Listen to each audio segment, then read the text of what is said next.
विक्रांत ने कहा भैया भैया हमें जो है आध्यात्मिक चर्चा करनी चाहिए। तो हमने कहा नहीं, आज जो है सभी जितने भी साधक हैं, शिवरात्रि उन्होंने मनाई है, भगवान शिव के चिंतन में रहे हैं।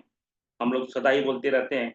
आज हमारे जितने भी साधक हैं, शिव भक्त हैं, गुरु भक्त हैं, हिमालय सत्ता के अनुयायी हैं, सब ऋषियों के जो पद कर्मों में चलते हैं, वे अपना अनुभव, उन्होंने शिवरात्रि कैसे मनाई, उनके दृष्टि से शिव क्या है, कि महाशिवरात्रि क्या है, उनके दृष्टिकोण में शिव, महाशिवरात्रि को ही दिन क्यों प्रकट हम करते हैं, और महाशिवरात्रि के दिन में ही हम तो उस शिव तत्व को प्राप्त करने की चेष्टा करते हैं। बाकी के दिनों में हम शिव से कैसे रम सकते हैं, उनकी जो भी अनुभूति है, जो भी उनके विचार है, वो प्रकट करेंगे। हम लोग सदा वही बोलते रहते हैं। आप कुछ भाई बहनों ने जो है विक्रांत के पास में अपना नाम और दिया होगा आज के अनुभूति को बताने के लिए। तो एक एक करके बताएं, अनुभूति संचित में रखें, और अनुभूति को और शिव और शिवरात्रि के परिप्रेक्ष्य में ही रखें आपकी दृष्टि में। शिव और महाशिवरात्रि तो जो है, जैसे जैसे जिन जिन भाइयों का अनुभव है, वे हाथ रेज करके या फिर विक्रांत को मैसेज, जिसने विक्रांत को मैसेज किया है, वे भाई बहन जो है अपने शिव की अनुभूति को बताने की चेष्टा करें। तो हाँ विक्रांत, किसी का नंबर जी। वगैरह आया है? जी भैया, दुलारी दीदी का आया है। सबसे पहले दुलारी दीदी का नाम आया था, तो मैं जी। उनसे आग्रह करूंगा कि आप हैंड रेज करें ताकि हम आपको पहचान पाए कि आप किस नाम से जुड़े हैं।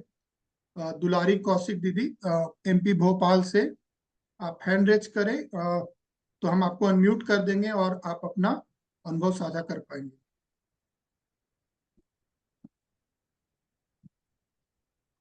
दुलारी दीदी, आपको मैंने अनम्यूट किया है, आप अपना अनुभव साझा करें।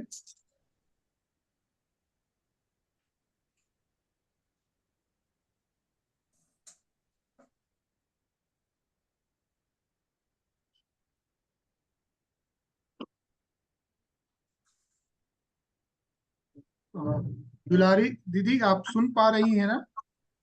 अ, भैया मैं 10 मिनट बात करूँ थोड़ा सा? हाँ ठीक है दीदी, कोई बात नहीं। दूसरा नाम आया है शशि गुप्ता का। वो हमारे यज्ञ से स्टार्टिंग से ही अभी तक जुड़ रही हैं। आप दीदी, आप हैंड रेज कर सकती हैं।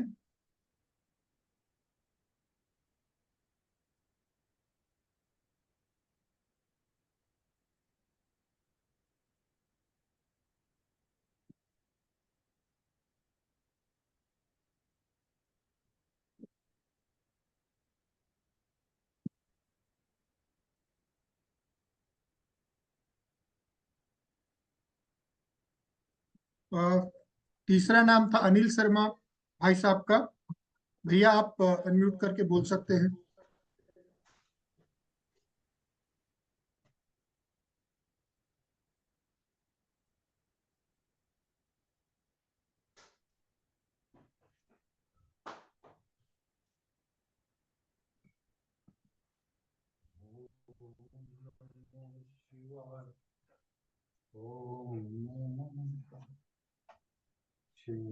हाँ, प्रणाम भाई साहब। हाँ, 1 मिनट में उसको स्पीकर निकाल देता हूँ, आवाज आ जाएगी। वो मैं क्या है, वो नेचुरल कॉल में चला गया था, इसलिए इतना हो गया, लेट हो गया। हाँ हाँ भाई साहब, आवाज आ रही है? जी भी, आपकी आवाज आ रही है। हाँ हाँ, प्रणाम। महाशिवरात्रि आपके मार्गदर्शन में, और धर्म और अध्यात्म, धर्म और विज्ञान, टेक्नोलॉजी और धर्म, अध्यात्म और विज्ञान के संयोग से जो इस बार आप लोगों ने हमें अवसर दिया है, संयोग बना, बड़ा आनंद आया है।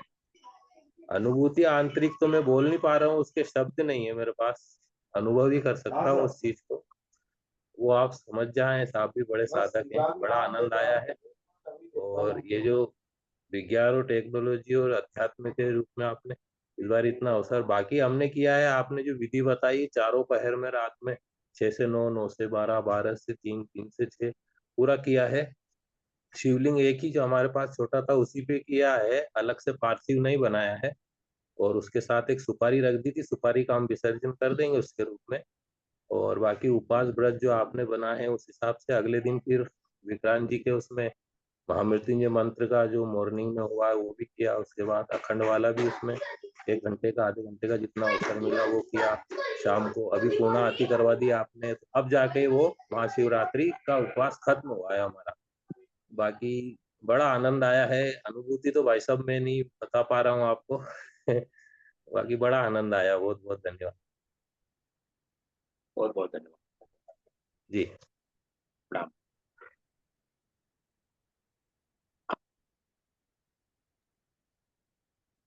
तीसरा नाम आया था भुवनेश्वर नायक। भैया अगर आप जुड़े हैं तो आप हैंड रेज कीजिए।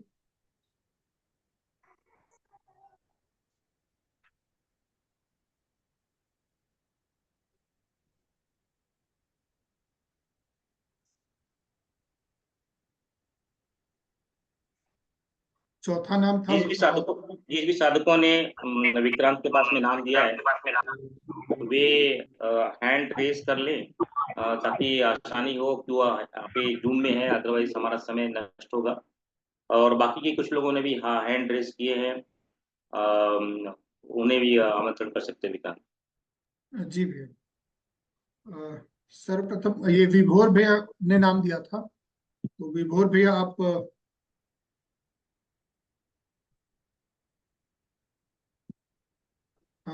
विभोर भैया भैया आप प्रणाम। अपना जी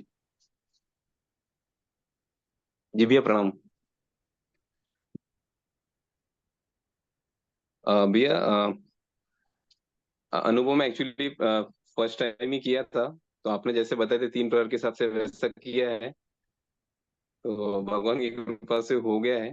तो जो मतलब कभी जागा नहीं था भैया, कभी तक आज तक नहीं जागा लेकिन 3 प्रहर हुआ, देवावान की बात फिर पूर्ण होती, फिर देवावान फिर जो आज जैसे आपने बताए थे, मतलब काफी अच्छा लगा।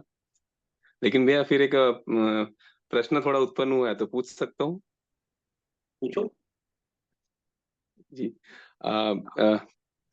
भैया जैसे हम तत्व की बात करते हैं, तो जैसे गायत्री के 24 तत्व जो 24 अक्षर के रूप में है, और जल तत्व जो 5 तत्व है, जल अग्नि वायु आकाश पृथ्वी, और शिव तत्व, तो तत्व को जानने का प्रक्रिया क्या होता है इनका?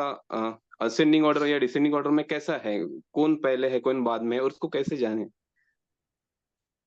देखो, हमारी क्षमता इन 5 महाभूतों से संबंधित है, इसके परे हम जा नहीं सकते।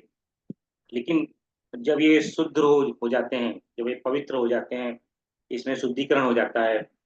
क्योंकि ये जो हम शिव तत्व की बात करते हैं, शक्ति तत्व की बात करते हैं, विष्णु तत्व की बात करते हैं, जो है ये ब्रह्मा तत्व की बात करते हैं, ये पंच तत्वों के परे हैं। तो ये हमें अनुभव करने के लिए एक ही सीढ़ी है कि हमारे पंच तत्व का शुद्धिकरण हो। पंच तत्वों के शुद्धिकरण का एक ही मात्रा है, हमारी तन्मात्राएं शुद्ध हों, हमारे जो है स्पर्श रूप रस गंध जो 5 तन्मात्राएं हैं उसमें शुद्धिकरण का भाव आए और पवित्र हो जाए। ये पवित्र होने के पश्चात ही हम जो है क्योंकि वो जो चीजें हैं शिव तत्व की बात कर रहे हैं, शक्ति तत्व की बात कर रहे हैं, ये इन सब के परे हैं। शिव पुराण के अनुसार जो है ये जो ब्रह्मा जी का जो लोक है 14 भुवनों में बटा हुआ है, जहाँ तक ये संसार कहलाता है।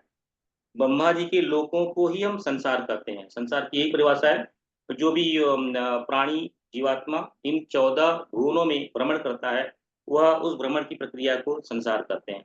उसके ऊपर जो शिव पुराण के अनुसार जो है विष्णु जी का 14 भुवन है, उसके ऊपर रुद्र जी का 28 भुवन है, उसके ऊपर महेश्वर का जो है 56 भुवन है, और उसके ऊपर जो है बिंदु तत्व या अर्थात यानी शक्ति का भुवन है, जहाँ पे कला काल से अतीत है। उसके पश्चात है वहीं पे वृषभ है, यानी भगवान का जो सबसे प्रिय नंदीश्वर है। ये हमारे ऋषियों ने पुराणों में भगवान वेद व्यास ने अपनी त्रिकाल दर्शन के माध्यम से हमें बताया है। लेकिन ये हम सिर्फ हमारा सनातन धर्म के दो प्रमुख जो सनातन किसे कहते हैं, जो व्यक्ति विशेष जो वेद में, पुराण में और महाकाव्यों में विश्वास रखता है, श्रद्धा रखता है, वह सनातन धर्मी कहलाता है। जो पुनर्जन्म में विश्वास करता है वह सनातन धर्मी कहलाता है।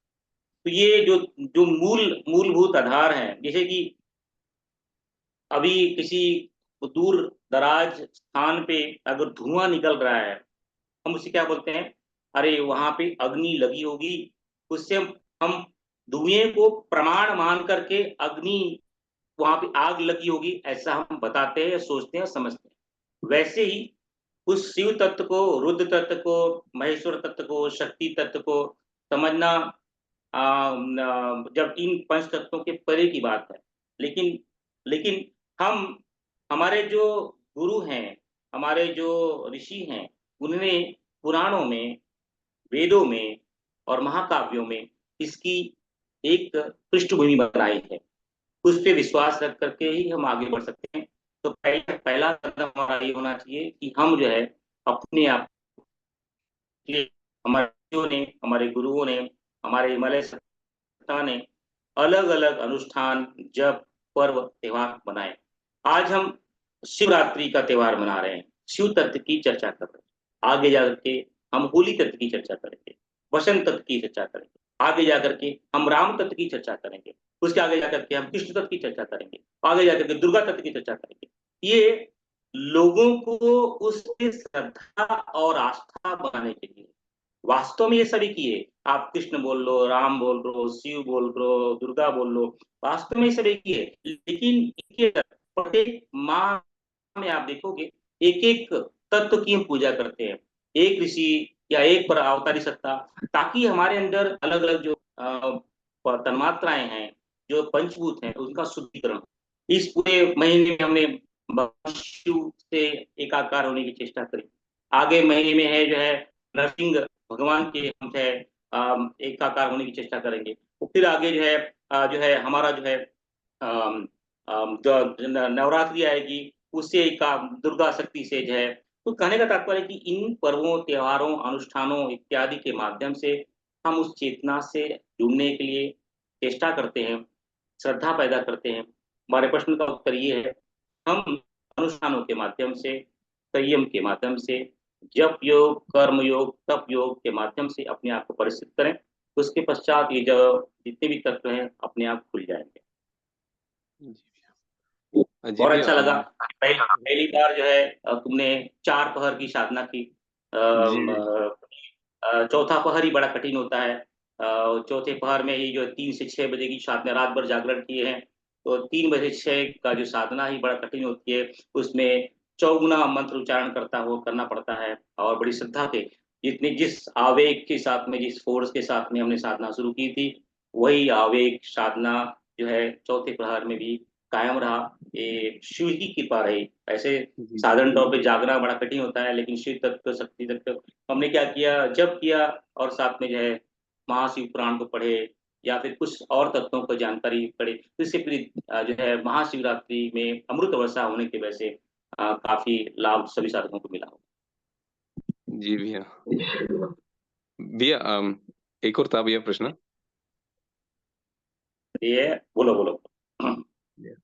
भैया ज्ञान की स्थिति, वैराग्य की स्थिति और प्रेम की स्थिति, ये तीनों जो स्थिति है वो प्राप्त कैसी होती है, और गुरुदेव हमें कौन सी क्या बनाना चाहते हैं? देखो, अब एक क्लियर कट बात करते हैं। ओके, गुरु ही शिव है, और वो सदैव व्यापक है, सर्वव्यापी है, अनंत है, अखंड है। वो गुरु कभी प्रकट नहीं होता है, इन सेंस कि वो हमेशा हमेशा ही रहता है। अब जब हमारे अंदर वो पात्रता जागती है, हमारे अंदर वो जो विकारों का, जैसे कि अब एक ओनियन है, प्याज है, प्याज के जैसे परतें छलती है, तभी उस छलने की प्रक्रिया शुरू होती है। तब जो है ऐसा लगता है कि कोई नाम के रूप से, कोई 10 रूप के रूप से कोई हमारे सामने प्रकट हो रहा है, वो हमें ज्ञान दे रहा है। ऐसा होता नहीं है। विज्ञान तो सदैव सतत बरस रहा है, लेकिन जब हम उसके लिए दृढ़ हो जाते हैं, जब उसमें उसकी पात्रता बन जाती है, तब हमें समझ में दिखाई देता है कि कोई सामने से आकर के हमको समझा रहा है, कोई बोल रहा है। पर होता ऐसा है कि वो हमारे अंदर का ज्ञान ही बाहर निकल के किसी के माध्यम से हमें उसको जो है ओपन अप कर रहा है। मतलब यही है। तो जो है आपने जो 3 नाम बताए प्रेम की और जो है अ, कि प्रेम की प्रक्रिया क्या है और क्या बताया वैराग्य, कुछ और? हाँ? वैराग्य और ज्ञान, ज्ञान की ओके। स्थिति, वैराग्य की स्थिति और प्रेम की स्थिति। ठीक है, तो ये प्रेम साधारण जो है, अभी प्रेम के 2 संदर्भ हैं, सांसारिक प्रेम है कि ईश्वरीय प्रेम है। तो देखो 3 चिड़ियाँ हैं हमारे चीज़ों में। जब इसलिए हमारे ऋषियों ने बड़े अलग-अलग जो पर्व उन्होंने जब बताए हैं और अलग-अलग देवता बताए हैं, उनका एक ही उद्देश्य था कि हमारे अंदर श्रद्धा को बढ़ाया जाए। जैसे कि मैं एक साइंस का विद्यार्थी हूँ और एक बुद्धिजीवी हूँ। तो मैं अगर गंगा के किनारे जाता हूँ, मुझे लगता है कि गंगा में इतना सारा गंध है, इतनी गंदगी है और उसी से मैं आचमन करूँ। उसी को जो है उसमें लोग में कपड़े भी धो रहे हैं, उसी में कोई स्नान कर रहा है, कोई साबुन लगे, उसको अगर एक बुद्धिजीवी देखेगा, तो उसको समझ में आएगा कितनी गंदगी है इस गंगा में। लेकिन एक जो भक्तिवान व्यक्ति है, एक ये बुद्धिजीवी की बात है, जो बुद्धि वाला है वो बोलेगा ये तो यार ये अभी क्या है? लेकिन ये जो भक्ति वाला, श्रद्धा वाला व्यक्ति है, उस उसको गंदगी तो है, अगर वो जल को पिएगा तो गंदगी तो शरीर में आएगी आएगी, वो ठीक है। लेकिन उसकी जो श्रद्धा की गुणवत्ता है वो बढ़ेगी। इसलिए भाई पीपल के नीचे जो है आप जो है पूजन करो, आप इस माँ नर्मदा की पूजा करो। जो ये अलग स्रोत हमारे ऋषियों ने ढूँढे हैं कि श्रद्धा श्रद्धा को बढ़ाते हैं।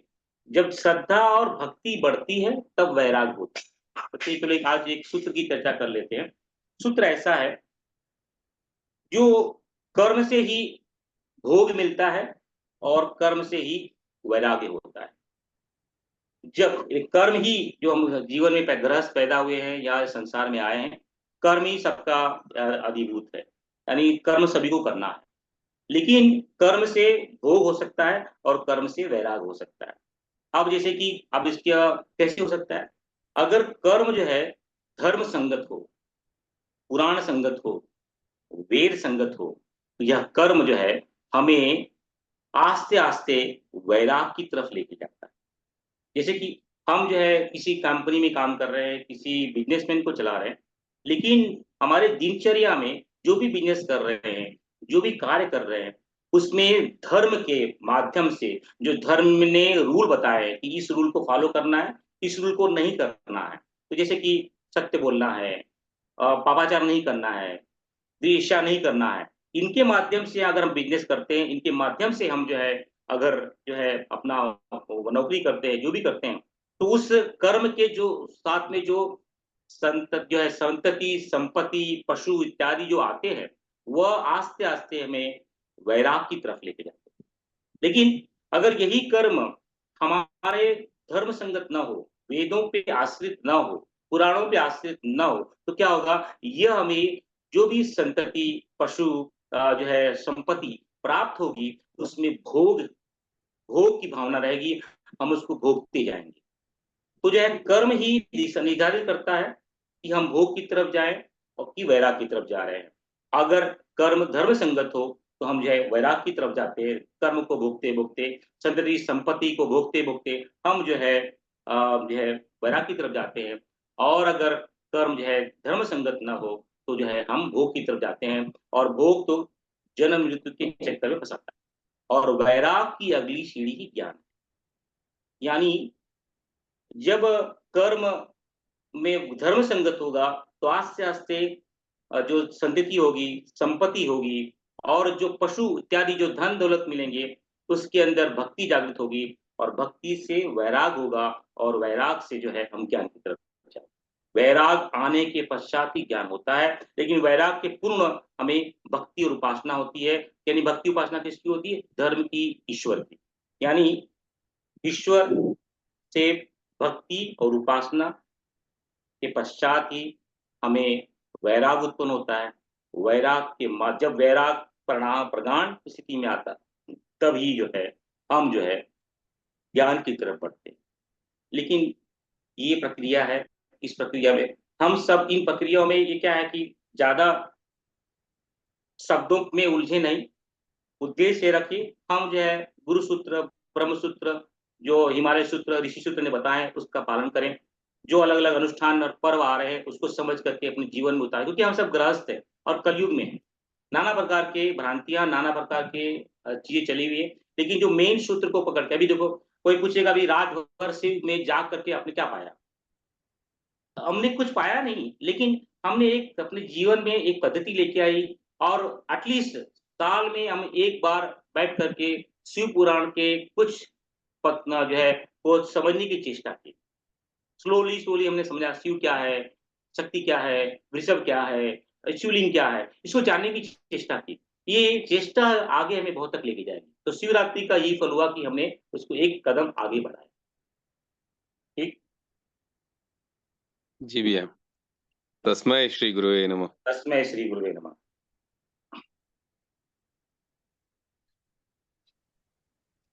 कल्पना दीदी, आपको मैंने अनम्यूट किया है, आप अपना प्रश्न पूछ सकते, आप अपना एक्सपीरियंस साझा कर सकते हैं। प्रणाम भैया, जय गुरुदेव। भैया, जैसे कि आपने चार पहर की पूजा बताई थी, लेकिन भैया मेरी तबीयत ना उस दिन ठीक नहीं थी। मेरा लेफ्ट आई जो बहुत दर्द कर रहा था, तो मैं भैया उस दिन ना रात में नहीं जग पाई। सुबह, दोपहर और शाम को पूजा करके मैं शाम को विसर्जन कर दी, और शाम के फलाहार लेके मतलब 7-7:30 बजे, 8:30 बजे सो गई थी भैया। पर मैं जग नहीं पाई। तो अभी भी ऐसा लगता है कि मुझे मैंने क्या किया कि जग नहीं पाई, क्यों मेरा तबीयत ऐसा हुआ। नहीं, कोई बात नहीं। ये देखो, ये तो हमारे शास्त्रों में पद्धति में देखो, इसी बहाने आपने क्या किया, दिन भर जो है आपने जो है शिव का चिंतन किया, शिव में रहे, तो इससे एक बहुत बड़ी बात हो गई ना कि आपने के शरीर ने नहीं, कोई बात नहीं हो गई, शास्त्र ने एक संबंध बताया, लेकिन वो उसमें नहीं कर पाए तो कोई बात, लेकिन आप उसी, भले ही आप जाग नहीं पाए, लेकिन आपका चिंतन तो सदैव रात्रि में भी शिव में ही था। तो इससे आपको बहुत बड़ा उपहार मिला होगा, तो आप उसमें चिंता ना करें। आपने जितना भी किया वो उससे आपको बहुत कुछ मिला होगा। और जो है आप तो शिव में ही थे, क्योंकि भले आप जाग रहे थे स्कूल से या सो रहे थे, तो शरीर के स्वास्थ्य या अस्वास्थ्य की वजह से, लेकिन आपको तो जो है शिव तत्व में जरूर कुछ न कुछ जो है प्रसाद के रूप में जरूर कुछ प्राप्त हुआ होगा। चिंता जी, न करें। तस्मै श्री गुरुवे नमः। तस्मै श्री गुरुवे नमः।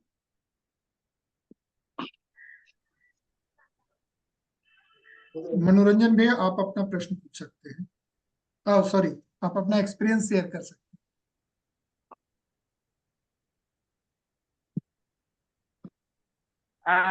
मेरी आवाज आ रहा है किया। क्या? सभी भाई बहनों को मेरा सादर प्रणाम, और सभी को मैं इस पावन शिवरात्रि, महाशिवरात्रि के अवसर पर सभी को बधाई देता हूँ। और भगवान आशुतोष से हम प्रार्थना करते हैं कि वो जगत की कल्याण करें, जगत को उस पतन की अभिमुखी से ऊपर उठाए और सबको शाश्वत बनाए। जो मनुष्य जन्म की जो सार्थकता है वो पूरा हो जाए, उसी भाव से मैं ये बताना चाहूंगा कि ये शिवरात्रि जो है अत्यंत पावन अवसर होता है।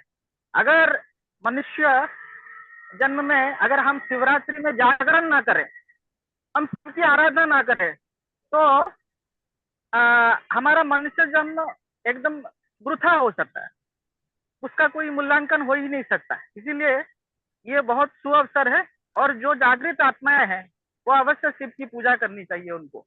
तो इस भाव से हमें ये वर मिलता है, जब हम शिव की पूजा करते हैं, हम जागरण करते हैं, तो इसमें एक एस्पेक्ट आता है कि आपको शिवरात्रि में जब आप जागरण करते हैं तो आपका स्पाइनल कॉर्ड आपको एकदम सीधा रखना है, अपराइट कंडीशन में रखना है, क्योंकि ये जो महाशिवरात्रि का अवसर होता है, इसमें ब्रह्मांड में अनंत ऊर्जाएं भगवान शंकर के द्वारा प्रेरित होती हैं। अगर उस प्रसाद को आपको पाना है तो आपको अपना स्पाइनल कॉर्ड, जो कि ये डायरेक्ट आपके स्पाइन्स और चक्रस को अफेक्ट करता है, इसलिए आप अपराइट पोजीशन में अगर कोई बैठ के जागरण करता है, केवल बैठा रहता है, तो वो अनंत ऊर्जाओं की भागीदार बन सकता है। तो हमने वो एक्सपीरियंस किया है, जब हम सारी रात जागृत रहे और हमने दीपक के सामने हमने दीपक जलाया और दीपक के सामने बैठ करके हम ध्यान मुद्रा से भगवान शिव की आराधना करते रहे। तो उस ऊर्जा की अनुभूति हमने अपने मन में किया। ऊर्जाओं का एक भंडार आपके और ओतप्रोत होता है। तो उसी भाव से भगवान आदि शंकर के जो शिव पंचाक्षरी स्तोत्र है उसमें से एक स्तोत्र करके मैं अपना वाणी को विराम देना चाहूंगा। तो भगवान शंकर बोलते हैं, आदि शंकर बोलते हैं कि नागेंद्रहाराय त्रिलोचनाय भस्मांगरागाय महेश्वराय नित्याय सुधाय दिगंबराय तस्मै नकाराय नमः शिवाय तस्मै नकाराय नमः शिवाय तस्मै नकाराय नमः शिवाय। बहुत बहुत धन्यवाद भैया। राम राम। बहुत बहुत साधुवाद।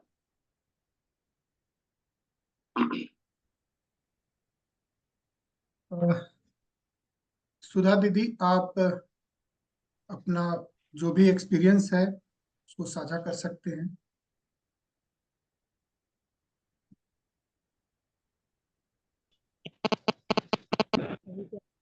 आवाज हमारी आ रही है? थोड़ी कम आवाज आ रही है। आप सभी के अंदर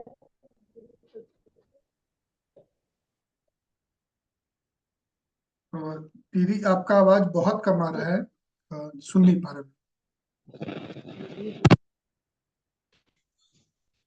हेलो, हाँ दीदी, आवाज आ रही है? आवाज आ रही? हेलो। हाँ हाँ, आ रही है दीदी, थोड़ा कट के आ रही है, शायद आपका नेटवर्क ठीक नहीं है। हाँ, यहाँ थोड़ा सा कम रहता है। सभी के अंदर गुरु तत्व को प्रणाम करते हुए अपनी बात को, वाणी को पवित्र करने का जो सौभाग्य मिला है उसके लिए हम आप सभी को नमन बंदन करते हैं। भैया ने इतना कुछ समझाया, पर थोड़ा बहुत जो जितना भी अपने मन में उतार पाए उसी को प्रकट करने का अवसर है। वैसे तो अनुभूतियां क्या कहें, कैसे शेयर करें, जहां तक है शिव तत्व का ही दर्शन बताते हैं, क्योंकि भैया के सामने कुछ कहना सूरज को दीपक दिखाना जैसा है। शिव तत्व के लिए एक पूजा हमारा मानसिक व्यायाम है, हमको नेचुरल करना है। जैसे शिव जी का ध्यान करते हैं तो शिव जी के ऊपर जो गंगा है तो हमें सदैव ज्ञान गंगा में स्नान करते रहना चाहिए। उनके कानों में कुंडल हैं तो उनसे हमें यही सीखने को मिला है कि जली कटी बातों को सुन करके निकाल देना चाहिए।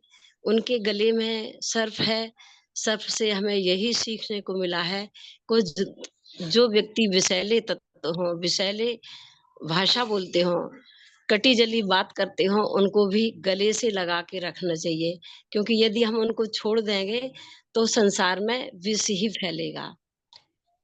उनके अंदर भस्म रमा हुआ है, भस्मीभूत हमारे अंदर जो दैविक दैहिक भौतिक ताप है, इन सब का समन करने के लिए हमें धर्म पर आरूढ़ होकर के शिवत्व के चिंतन में अपना ध्यान रखना चाहिए। उनके पास त्रिशूल में जो डमरू है, कभी कभी हमें धर्म के आयोजन के लिए लोगों को अपने यहाँ बुलाना चाहिए। और कभी कभी हम जो रुद्राभिषेक करते हैं, मर्दन करते हैं, उससे हमें यही सीखने को मिला है कि हमारे शरीर के अंदर जो इनबैलेंस है उनको हमें बैलेंस करने के लिए एक अच्छा मौका है। क्योंकि विजया में जिसको हम भांग कहते हैं, उसमें अभूतपूर्व ऊर्जा होती है। और इस दूर्वा में भी बहुत ऊर्जा होती है। दुर्वासा ऋषि ने इसको पान किया है, उन्होंने बहुत इससे शक्तियां पाई हैं, इसलिए हम दूर्वा चढ़ाते हैं। जो बिल्व पत्र है, बिल्व पत्र में हमने यही सुना है, सीखा है, जो सामने वाला लंबा सा पत्ता होता है उसमें शिव जी का वास होता है, इधर किनारे ब्रह्मा और विष्णु। तो बिल्व पत्र है जो वास्तविक ये शिव का ही स्वरूप है। इसलिए हम शिव जी को बिल्व पत्र चढ़ाते हैं। शहद का मतलब यही है कि जीवन में मधुरता आए। दूध का मतलब यही है कि हमारे अंदर मिठास हो, दुग्ध जैसा जिस प्रकार दुग्ध में घी दिखाई नहीं देता है, वैसे ही हमारे अंदर अपने अंदर शिवित्व को अथवा ईश्वरत्व को, गुरुत्व को इस तरह से छुपा करके छुपा रहता है, छुपे रहना चाहिए, ताकि दूध चढ़ाने का हमें यही एक तात्पर्य है। और शहद वगैरह जीवन में मिठास आए। जल चढ़ाते हैं, जल को शिव जी की क्या आवश्यकता है, उनके ऊपर तो गंगा विराजमान है, तो जल को इसीलिए चढ़ाते हैं कि हमारी मनोवृत्ति अधिकांश अधोमुखी होती है, तो हम उसको सतोमुखी बनाते हुए जीवन में सरलता प्राप्त करते हुए इस तरह से अगर हम शिव जी का निरंतर दर्शन करेंगे, उनके शिवत्व को धारण करेंगे, तो शायद हम किसी तरह से शिव जैसे कहते हैं सत्यम शिवम सुंदरम, सत्य की ओर बढ़ने का एक अवसर है, शिव की ओर बढ़ने का अवसर है। जब भी हमारा जीवन सुंदर हो पाएगा, सत्यम शिवम सुंदरम जैसा भाव उतार पाएंगे। सभी को प्रणाम। बहुत बढ़िया। हरिद्वार के पास में एक स्थान, हरिद्वार तो और ऋषिकेश पवित्र स्थानों में से है, उत्तराखंड तो पवित्र स्थानों में से है। कुछ कुछ स्थान जो हरिद्वार के पास पे ही है, हम हरिद्वार जाते हैं लेकिन वहाँ जा नहीं पाते हैं। तो मैं आप सभी से अनुरोध करूंगा कि जब भी आपको हरिद्वार या ऋषिकेश जाने का मौका मिले, कुछ कुछ स्थानों पे अवश्य जाएं। एक वहाँ पे बहुत बड़ा शिवलिंग है, अराउंड लाखों बरस पुराना शिवलिंग है। वहाँ पे कोई जाता जाता नहीं है। और वहाँ पे भगवान शिव माता पार्वती की जो है शिव जो है बारात, शिव जी बारात लेके आते हैं। तो वह स्थान जरूर देखें। हरिद्वार से कुछ 8-9-10 किलोमीटर की दूरी पे होगा। दूसरा, हरिद्वार के पास में ही माता पार्वती ने जहाँ बैठ करके तपस्या की थी भगवान शिव से एकाकार होने के लिए, उन्होंने पहले तो उपासना में एक जो है एक आहार, फिर आहार को छोड़ दिया और फिर जल पे रहे। बाद में फिर बिल्व पत्र को ही खा करके उन्होंने जो है उपासना और साधना की थी भगवान शंकर को आराध्य बनाने के लिए। तो वहाँ भी बिल्केश्वर मंदिर है, जहाँ पे माता पार्वती, बड़ा छोटा सा स्थान है, बहुत कम लोग वहाँ जाते हैं। वहाँ माता पार्वती का कुंड भी है, जो जहाँ से वह जल वगैरह ग्रहण करते। बहुत बहुत आप वहाँ बहुत कम लोग जाते, कोई जानता नहीं तो जाएगा कैसे। तो उस स्थान में भी जाएं। वहाँ पे माता पार्वती, बड़ा जंगल टाइप का है, थोड़ा जंगल टाइप से जा करके वहाँ पे एक थोड़ा सा मंदिर बनता है। वहाँ पे माता जी का जहाँ से आचमन करती थी या जल ग्रहण करती थी, और बहुत सारे वहाँ पे बिल्व के वहाँ पे पेड़ हैं। तो ऐसे दर्शन अवश्य करने चाहिए। बहुत बहुत धन्यवाद।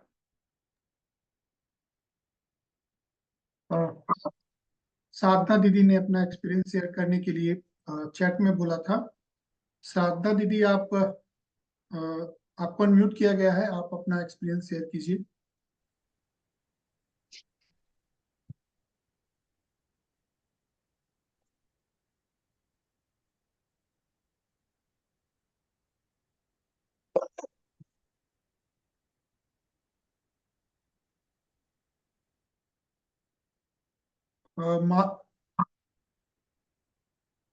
माधुरी गुप्ता दीदी, आपको अनम्यूट किया जा रहा है, आप अपना एक्सपीरियंस।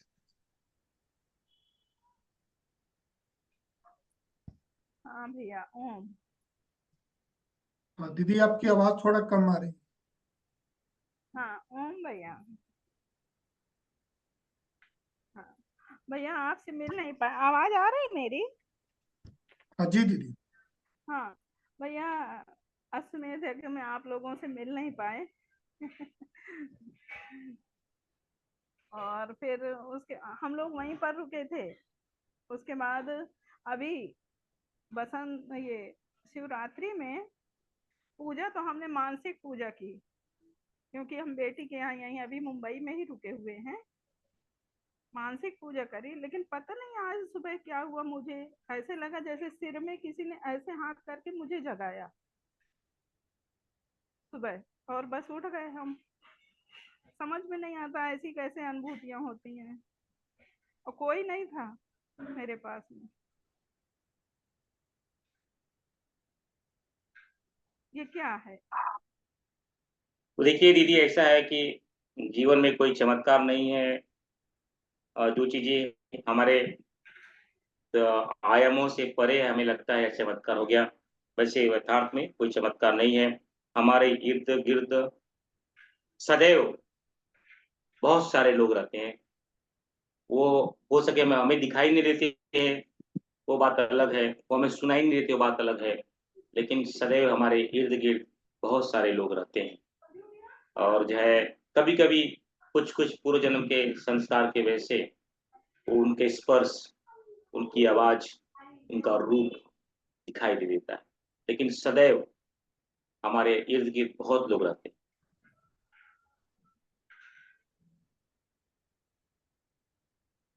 कुछ ना कुछ तो ऐसे अनुभव होते रहते हैं कि जैसे गुरुदेव हैं, आस पास ही हैं, हमारे साथ ही हैं, अंग संग हैं। हाँ, लेकिन हमारा उद्देश्य तो बढ़िया है, लेकिन उद्देश्य ये है कि हम जो है सतत अपने जो गुरुदेव के सूत्र हैं, जब ध्यान स्वाध्याय सतत करते रहें, तो जो है गुरु शक्ति और जितनी भी देवता, ये सब हमारे साथ में ही रहते हैं, वो कहीं अलग नहीं है, हमारे इर्द गिर्द ही रहते हैं, सदैव हमारी रक्षा करते रहते हैं।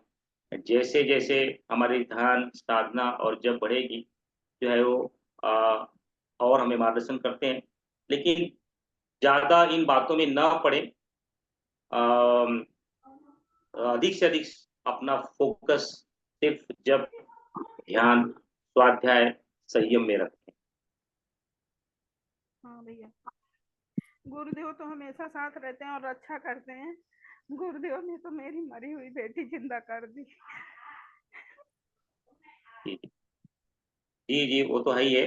आईसीयू से बाहर आई और उसकी बिल्कुल धड़कन रुक गई। पहले वो तेज तेज सांस ले रही थी। मैंने कहा बेटा अगर ऑक्सीजन हटाई गई, तो मैंने पूछा बेटा अगर सांस लेने में दिक्कत हो तो ऑक्सीजन लगवा दें। उसने ऐसे धीरे से रिलायमेंट, ठीक है। एकदम से पता नहीं क्या हुआ, उसकी सांस ही रुक गई। मैंने छाती में कस के मारा और उसकी ऐसे करके सांस वापस आई। फिर आपकी आवाज नहीं आ रही है, लेकिन अब मैंने कुछ समझा कि भाई कुछ तो बेटी की कुछ बीमारी का है। कुछ देखिए, आई मीन जो है हम सब ग्रस्त हैं, मनुष्य है, आई मीन शरीर है और पूर्व प्रारब्ध है और आज का कर्म है। इनका सम्मिश्रण ही हमारे सामने प्रस्तुत होता है। गुरुदेव और ईश्वरीय शक्ति से हमें यह शक्ति मिलती है कि जो भी स्थिति परिस्थिति बन रही है हम उसका सामना कर पाए। तो जो है अपना हमेशा श्रद्धा और भावना और जप ध्यान स्वाध्याय संयम का पालन करते हुए सदैव गुरु और गुरु माता में अपने जो है विश्वास रखें। सभी क्रियाएं जो पहले से है निर्धारित है या कर्म के से निर्धारित है, वो तो आती रहेंगी, लेकिन आपका जो है अंदर के परिष्कार हो रहा है उसका हमेशा चेक करते रहें। जो है आप श्रद्धा, आपकी श्रद्धा और भावना को नमन है। जो है आप हमेशा गुरुदेव और माता जी के संरक्षण को महसूस करती हैं, इसी के संरक्षण में अपने आप को परिष्कृत करने की चेष्टा करें।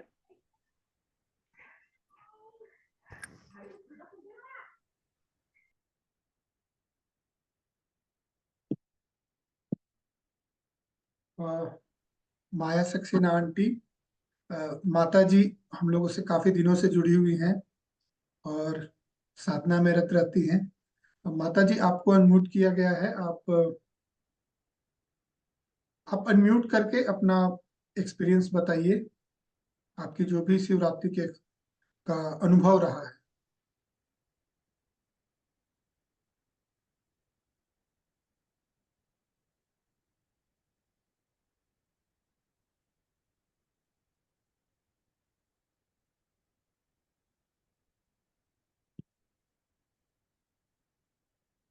माता जी आप अपने मोबाइल से म्यूट कीजिए।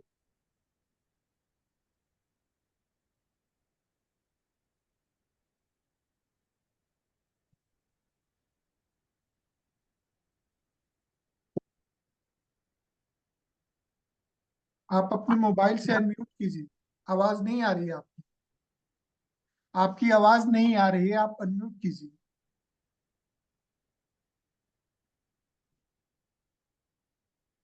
आपकी आवाज नहीं आ रही, अभी आ रही है।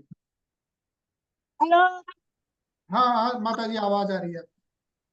अच्छा भैया, मेरे लिए क्या है ना, महाराज सक्षम बोल रही हूँ मैं। जी दीदी। हाँ अच्छा। हाँ भैया जी, मैं अभी शक्तिपीठ पे ऊपर मंदिर पे हूँ, लेकिन मैं यहीं से आपको बता रही हूँ। ऐसा है कि जैसे 12 राशियां हैं और 12 राशियों के हिसाब से ही 12 शिवलिंग है,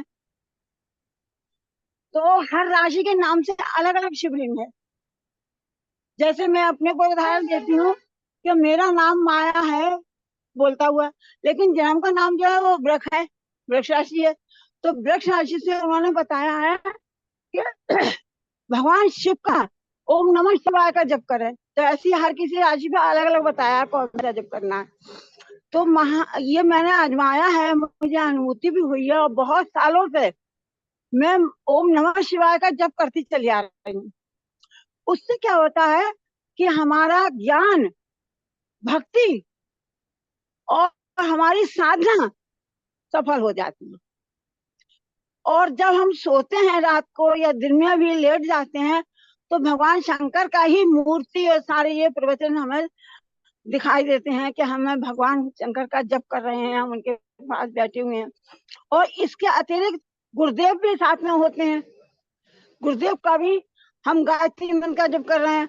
और जब रात्रि को सोते हैं तो ये बताया भी गया है कि गायत्री मंत्र करते करते, जप करते करते तब सोइएगा। तो वास्तव में ये चीज सच है, सच मानी है कि हम जब भी जिस किसी मंत्र को जपते जपते सो जाते हैं, वही हमारे सपनों में आ जाता है। और मैं जो हूँ आप सभी को सादर प्रणाम करती हूँ, जय गुरुदेव कहती हूँ, और इतनी सी बात कह करके मैं अपनी वाणी को प्रणाम करती हूँ, बंद करती हूँ। और आप सभी को जय गुरुदेव, सभी को सादर प्रणाम। दीदी तो हमारे सबके लिए प्रेरणा स्रोत है। पिछले 3-4 सालों से लगातार महाजप महायज्ञ में जुड़ती हैं। आई मीन इतनी उम्र में भी होते हुए भी उन्हें सोशल मीडिया, व्हाट्सएप कैसे यूज करना चाहिए, फेसबुक कैसे यूज करना चाहिए, वीडियो कैसे लाइव करना चाहिए, पूरा जो है सभी को ना मीन काफी ना काफी उसके अंदर बहुत उनकी पुरुषार्थ है उनका बहुत। और जो है उनका अनुभव जैसे उन्होंने बताया कि पहले, अभी आप सोचिए कि हमारी जो वैचारिक भावना थी कितनी सुदृढ़ थी। हमारे पूर्वजों ने कितनी अच्छी व्यवस्था थी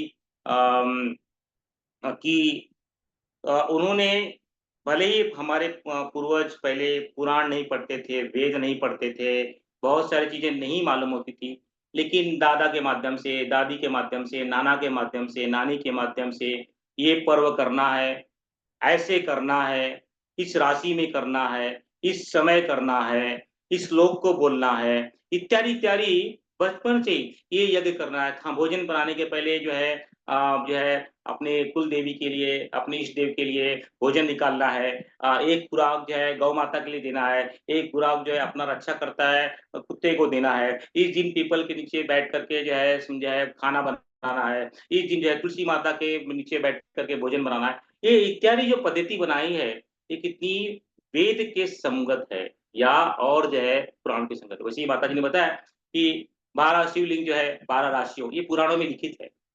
अब चाहे शायद माता जी को किसी ने बताया होगा, माता जी ने या पिताजी ने या किसी ने बताया होगा, ये पुराणों में लिखित है। कितनी बड़ी बात है। आपको बहुत बहुत साधुवाद और प्रणाम माता जी।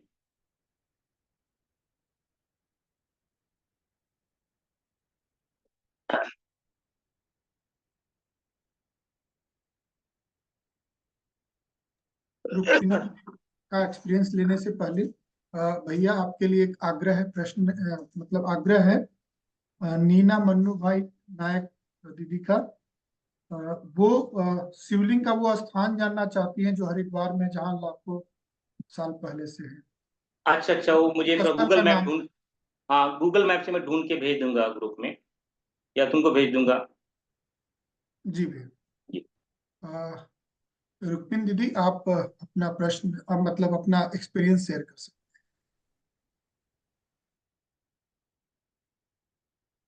आपकी आवाज नहीं आ रही, अनम्यूट हैं आप।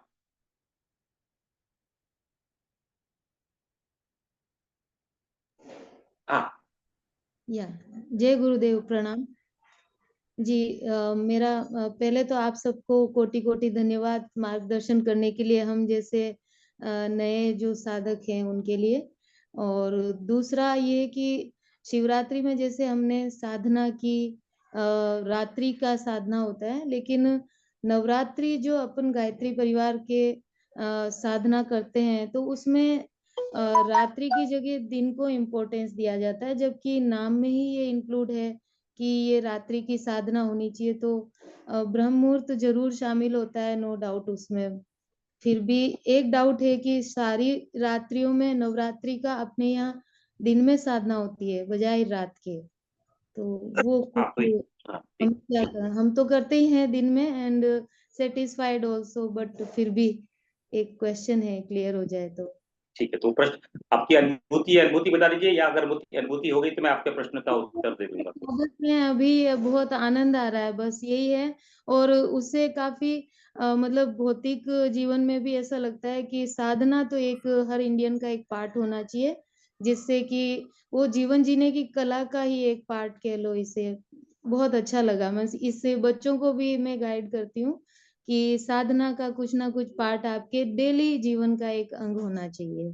और वो कौन गाइड करेंगे, गुरुदेव से बेहतर तो हैं, बहुत गाइडेंस है, लेकिन ये गाइडेंस अपनी जो है वो बहुत ही मतलब कुछ जरूरत है, आज के युग की जरूरत है, तो होना चाहिए जी साधना जी। जी। तो जैसे कि हम बदलेंगे तो युग बदलेगा। पहला बदलने का प्रक्रिया हमें करनी है। हमें सनातन धर्म और भारतीय दर्शन पे विश्वास रख करके उसे अपने जीवन में उतारना है। अगर हम उसको थोड़ा बहुत जितना हमें मालूमात है उसको देख करके हमारे बच्चे, हमारे लोग, आसपास के लोग भी उसका पालन करेंगे। शास्त्रों में अलग अलग रात्रियों का महत्व बताया गया है। उनमें से प्रमुख रात्रियां जो है कृष्णाष्टमी रात्रि है, वो अर्धरात्रि होती है, उसमें आधा रात्रि तक ही जो है हम जो है त्योहार को मनाते हैं। होलिका दहन, वो भी एक दहन यात्री और अगली रात्रि होती है, उसमें भी एक प्रहर की रात्रि होती है, पूरी रात्रि की त्योहार नहीं होता है। अ, अ, दीपावली, वो भी काल रात्रि है, वो उसमें जो है हम जो है कुछ पहर तक, वो भी पूर्ण रात्रि नहीं होती है, उसमें जो है हम दीपावली का उत्सव मनाते हैं। और जो महाशिवरात्रि है ये पूर्ण रात्रि होती है, उसमें हम चारों पहर में हम रात्रि में जागरण करके साधना करते हैं। और उसके बाद में आती है नवरात्रि। यह 9 रात्रियों का श्रृंखला, यानी इसकी उपासना 9 रातों तक होती है। यानी जब 2 ऋतुएं बदलती हैं, उनके बीच का जो मंथन, उनके बीच का जो संघर्ष, उनके बीच का जो लेन-देन का प्रक्रिया है, 9 रात्रों की होती है। इसी के नाम से ही वह नवरात्रि पड़ी होती है। यानी जैसे कि अभी ग्रीष्म ऋतु है, जा रही है, और जो है ठंडी ऋतु आ रही है, तो इनके बीच का जो घर्षण होगा 9 दिनों का होगा। 9 रातों का होगा, दिन का नहीं होगा। वैसे भी हम पंचांग में देखेंगे तो कभी-कभी तिथि बदल जाती है, कभी-कभी एक तिथि 2 दिन आ जाती है, प्रतिपदा, द्वितीया, तृतीया, और जो है अगर काउंट करें तो जो है कभी-कभी जो है तिथियां जो है 8 दिन की हो जाती हैं, कभी-कभी 10 दिनों की हो जाती हैं। 9 जो है, इसलिए ऋषियों ने इन श्रृंखलाओं को देखते हुए कि इनका जो घर्षण होता है 9 रातों का होता है, इसके नाम से जो है नवरात्रि बताई। ये रात में जागरण की प्रक्रिया नहीं बताई है, इनके मध्य का जो लेन देन है, लेन देन की प्रक्रिया 9 रातों तक चलती है। एक का आना और एक का जाना प्रक्रिया 9 रातों की होती है। इसका नाम जो है नवरात्रि है। तो इसलिए जब अनुष्ठान करते हैं या नवरात्रि के अनुष्ठान करते हैं, मैं बार-बार यही बोलता हूँ कि हमें 9 रातों तक की उपासना करनी है, यानी वो काउंट करना है। आज से शुरू किया 1 रात हो गई, यह दूसरा काउंट की दूसरी रात हो गई। इस तरह से काउंट करके हमें ये नवरात्रि की उपासना करनी है, न कि तिथि के माध्यम से। तिथि के अनुसार जो है हम जो है अनुष्ठान नहीं करते। बहुत सारे लोग जो है अरे आज 8 दिन ही हुए हैं, 8 ही रात हुई है, फिर भी 10वीं आ गई है, 9वीं आ गई, पूर्णाहुति कर देते हैं। पूर्णाहुति कर सकते हैं, गुरुदेव ने लिखा है कि अगर ऐसा कोई पर्व त्योहार आ जाए और जब भी सभी सामूहिक लोग जुड़ते हैं तो पूर्णाहुति कर लो, लेकिन आपका अनुष्ठान जो है 9 रातों का हो। जी तो ये संदर्भ है। महाशिवरात्रि, कृष्ण जन्माष्टमी, होलिका दहन और जो है दीपावली महापर्व, ये 4 पहर रात्रि में की जाती है। रात्रि में जागरण करके 1 पहर, 2 पहर, कहीं 3 पहर, कहीं-कहीं 4 पहर। महाशिवरात्रि 4 पहर की रात्रि की साधना है। और बाकी जो नवरात्रि है, ये 9 रातों की साधना है, यानी ये 9 दिन, ये जो दिन और रात बन रहे हैं, साधना है। और मूलतः 9 दिनों में ऐसी कि समझ लीजिए हम रात में जागेंगे, अगले दिन का कारोबार पूरा छिन्न-भिन्न हो जाएगा।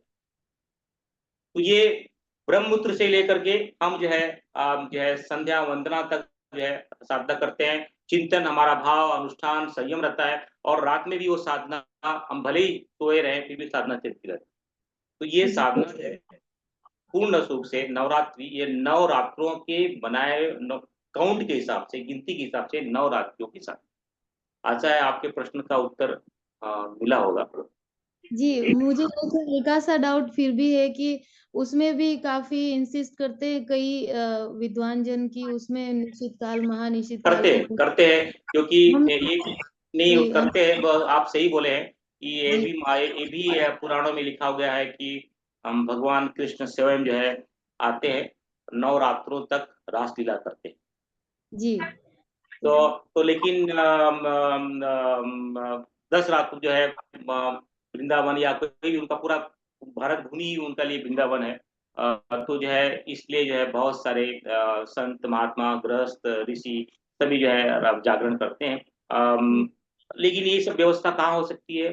जहाँ हम आश्रम में रह रहे हो, आरण्यक में रह रहे हो, वहाँ हो सकती है। हम सब गृहस्थों के लिए जो जो माध्यम है, मीडियम माध्यम है, सुबह 3 बजे 4 बजे उठ गए, जप कर लिए, संयम में रहे, एक फलाहार ले लिया और उनकी ऊर्जा को आत्मसात करने की चेष्टा। हम पूरी रात भर हम जो है घर परिवार को छोड़ नहीं सकते, रात में दिन भर सोएंगे, रात में जागेंगे, ऐसा कर नहीं सकते हैं। तो हम आश्रम में नहीं है, हमारे बच्चे हैं, हमारे पति पत्नी हैं, हमारा ऑफिस का वर्क है, बिजनेस का वर्क है। इन व्यवस्थाओं को संभालते हुए हम कर सकते हैं। हाँ, किसी आश्रम में रह रहे हैं, आश्रम की व्यवस्था के अनुसार की बात अलग है, लेकिन अब अधिक फायदा लेने हैं, गृहस्थ में रहते हुए अधिक फायदा लेने के लिए इस तरह ईश्वर ने एक माध्यम बनाया है, वो उसको पालन करना चाहिए। दुविधा में नहीं डालना चाहिए कि अगर हम इस तरफ हैं, इस तरह के कार्य करें। अगर हम आश्रम में हैं, आश्रम की व्यवस्था ऐसी है, कोई ज़िम्मेदारी हमारे पास नहीं है, किसी का टिफ़िन नहीं बनाना है, कहीं ऑफ़िस नहीं जाना है और पूरा ब्रह्मचर्य का पालन हो रहा है, संयम का पालन हो रहा है, तो उस व्यवस्था में रहें। लेकिन घर में यह संभव नहीं है, तो ऋषियों ने जो सूत्र बताया है कि आप सुबह 3 बजे उठो, 4 बजे उठो, स्नान करो, जो है 3 माला, 5 माला, 10 माला, 15 माला, 20 माला, जो भी आपका प्रक्रिया संकल्प है वो करो, ध्यान करो, स्वाध्याय करो, गृहस्थ को संभालो और पूरे प्रक्रिया को संयम के साथ में जो है 9 दिन की साधना, नवरात्रों की साधना। जी, बिल्कुल। अब अभी इसका हो गया निराकरण पूरा। धन्यवाद, प्रणाम। जी, जी। प्रणाम, प्रणाम। ठीक है विक्रांत। विधीना बाइशेन दीदी का प्रश्न, मतलब वो अपना एक्सपीरियंस शेयर करना चाहती हैं। जी जी। दीदी आप अपना एक्सपीरियंस शेयर कर सकते हैं। जय गुरुदेव, आवाज आ रही है? जी दीदी आ रही है। जी। सबको प्रणाम। ये मेरा पहला महाशिवरात्रि पर्व था जो मैंने सेलिब्रेट मतलब अनुष्ठान के तौर पे मैंने उसे किया। तो ऐसा था कि मेरा सैटरडे को ऑफिस भी था, तो सॉरी फ्राइडे को मेरा ऑफिस भी था, तो मुझे ऑफिस करके ये पर्व करना था। तो मेरा स्टार्टिंग तो 8 बजे से मुझे करना पड़ा, क्योंकि मैं ऑफिस से लेट आई थी।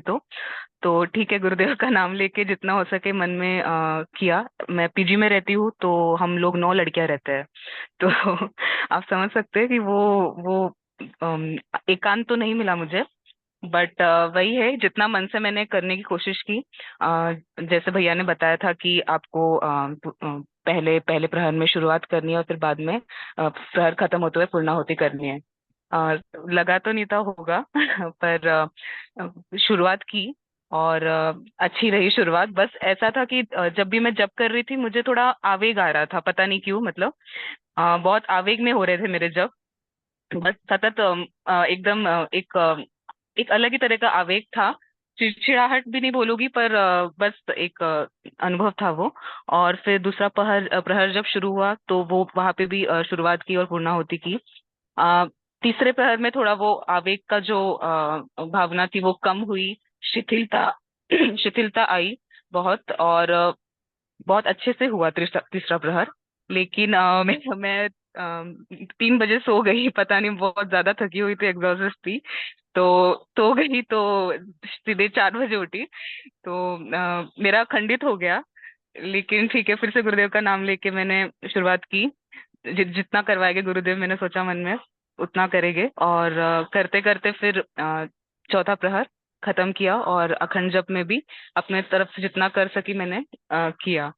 तो बट जैसा मैंने देखा कि मैंने शुरुआत में जैसे कहा कि बहुत तकलीफ आवेग था, ऐसा ऐसा लग रहा था कि वैसे कहना तो नहीं चाहिए, लेकिन मन में विचार आ रहे थे, क्यों कर लिया मैंने, ये क्या संकल्प ले लिया, बहुत तकलीफ हो रही है हे भगवान। फिर बाद में जैसे प्रहर खत्म, चारों प्रहर खत्म हुए, उसके बाद वो चीज महसूस हुई कि वो जो तकलीफ थी वो वर्थ इट थी। बहुत अच्छा लग रहा था अपने आप में ही। मतलब सही में लगा कि महाशिवरात्रि कुछ अलग होती है। और इसके लिए बहुत बहुत धन्यवाद आप सभी को। आप सभी के कारण वो चीज दिमाग में आई, और वो चीज मेरे द्वारा हो गई, भगवान ने करवा ली। इसके लिए बहुत बहुत धन्यवाद। बहुत बहुत प्रणाम। आप हम सभी के लिए प्रेरणादायक हैं। आपने बताया कि आप पीजी में रहती हैं, जी अलग जी घर से बाहर रहती हैं, और 9 बहनों के साथ में रहती हैं, तो कितना कठिन होगा। ऑफिस से आए आए हैं, ऑफिस से गए थे, दिन भर की दिनचर्या की। तो ये एक बहुत प्रेरणा की बात है कि आपके अंदर वो संकल्प जागा, और फिर भी आपने बहुत जीवन की, आपने 8 बजे शुरू किया। इसमें समय का महत्व नहीं है इसमें, लेकिन आपकी श्रद्धा बहुत पावरफुल थी। और आपने खुद महसूस किया कि जैसे कि दिन भर हम जो रहते हैं, जो है परमाणु, अणु, इलेक्ट्रॉन्स, प्रोटॉन को सेटल होने में टाइम लगा, और पूरे पूरे पदार्थ को सेटल होने में टाइम लगा। आपकी दोपहर में आपने बोला कि भाई 2 प्रहरों में आपको जो है उस आवेग का महसूस किया, खुद महसूस किया कि अपने चेतना को, अपने आवेग को जो है, जो व्यक्ति विशेष जान लेता है, वह समझ लीजिए कि उसने जो है आध्यात्मिक में अपना एडमिशन ले लिया है। उसने अपनी एंट्री जो है अध्यात्म के क्षेत्र में, जैसे कि कोई बच्चा जो है पीएचडी करना चाहता है, तो पीएचडी करने का पहले बड़ा क्या है कि आप पीएचडी कैसे करोगे, पीएचडी कब करोगे, जब आप जो है एलकेजी में या यूकेजी में या नर्सरी में आप एडमिशन लोगे, तब पीएचडी कर सकते हो। तो कहने का मतलब ये है कि आपने अध्यात्म के क्षेत्र में अपना कदम रख दिया है। इसका मतलब ये, क्योंकि आवेग को समझना हर सभी के, मेरे पे क्रोध आ रहा है, मेरे पे वासना आ रही है, मेरे को तृष्णा आ रही है, मेरे अंदर ये आ रहा है, इसको समझना एक हमारी एक विजय की निशानी है, एक साधना की प्रगति की निशानी है। और जैसे आपने बताया कि जो दूसरा और तीसरा पहर बड़ा पावरफुल होता है। भगवान शिव ने वही कहा है शिव पुराण में, पहला प्रहर, जो 4 पहर बताए गए हैं, जो है दूसरा और तीसरा पहर बहुत ही प्रगाढ़ और ऊर्जावान होता है। और जो है आप बोल रहे हैं कि मैं सूक्ष्म रूप से थक गई थी, स्थूल रूप से थक गए थे, सो गए, लेकिन वो सोना भी आपके लिए लाभदारी रहा होगा। ऐसा जो है आपको शायद स्थूल रूप में सो जाने की वजह से आपको नहीं मालूम हुआ रहेगा, लेकिन अवश्य ही आपको उसका लाभ मिला होगा सूक्ष्म रूप से और कारण रूप से। और चौथा पहर आपने किया, आपने देखिए कितना बड़ा मिराकल किया आपके जीवन में। आपने जो है इस जीवन में एक मिराकल खड़ा किया और दूसरों के लिए भी आप मार्गदर्शन बने। कहने का तात्पर्य है कि इतने आप घर से बाहर पीजी में रहते हुए, काम करते हुए, यंग जो जनरेशन कैसे इस सनातन और शिव के तत्व को ग्रहण कर सकता है, महसूस करता है। अब आप किसी को शिवरात्रि के बारे में बताएँगे, तो आपके अंदर वो विश्वास रहेगा। कि नहीं तो क्या है, जी वो नहीं तो क्या होगा कि नहीं तो वो क्या है, किताबें जानकारी है। जानकारी अलग होती है, अनुभव अलग है। आपने जी उसको भैया। क्योंकि ये अनुभव ही अध्यात्म अनुभव का शास्त्र है। अध्यात्म जानकारी का शास्त्र नहीं है। गुलाब जामुन गोल-गोल होता है, उसमें बहुत मीठापन होता है, कितना भी इसको थ्योरी बता दो, किसी को कुछ समझ में नहीं आने वाला है। लेकिन जिसने अनुभव किया है, उस वही समझ सकता है और वही समझा सकता है। और आप आज के समय में आज से सबसे अच्छा पीजी के आज के बहनों को, आज के बेटियों को समझाने के लिए आप ही सक्षम हैं, क्योंकि आपने वो अनुभव किया है। आपका बहुत-बहुत धन्यवाद। आप हम सबके लिए प्रेरणा स्रोत हैं। आपको कोटि-कोटि नमन वंदन।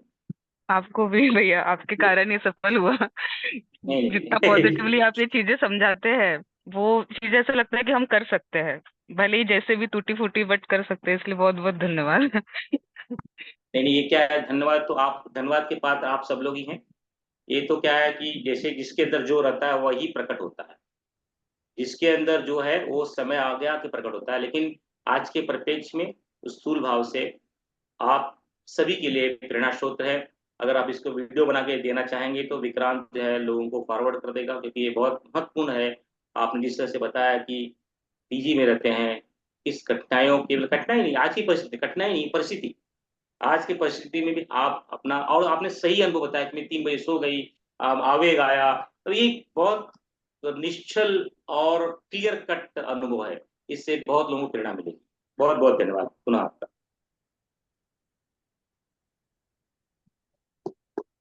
शांति दीदी, आप अपना अनुभव शेयर कर सकती हैं। जी भैया, सादर प्रणाम भैया। अनुभव भैया बहुत अच्छा रहा। इतना अच्छा लगा कि कहना नहीं, लेकिन थोड़ा सा मेरे साथ समस्या था।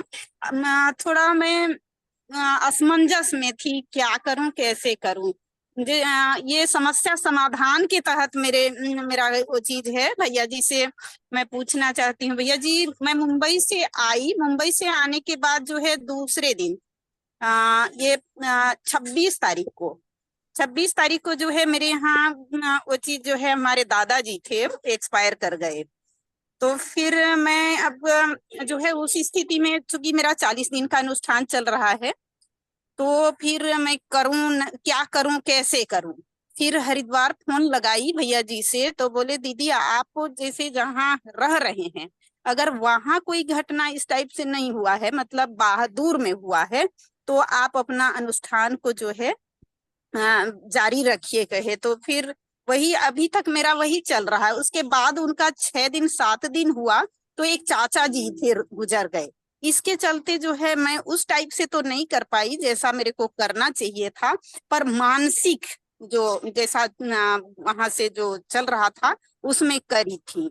तो मैं भैया जी से पूछना चाहती हूँ, भैया जी मेरे को पूजा उस टाइप से करना चाहिए था कि नहीं करना चाहिए था? थोड़ा समस्या समाधान करें। अभी भी मैं उसी स्थिति में हूँ और अभी मैं मानसिक ही चल रही हूँ। गुरुदेव के जी की आवाज में जो है जो भी जाप चल रहा है उसको कर रही हूँ, माला पकड़ के नहीं कर रही। जी भैया जी। नहीं, नहीं, नहीं, नहीं, नहीं, बहुत सही है।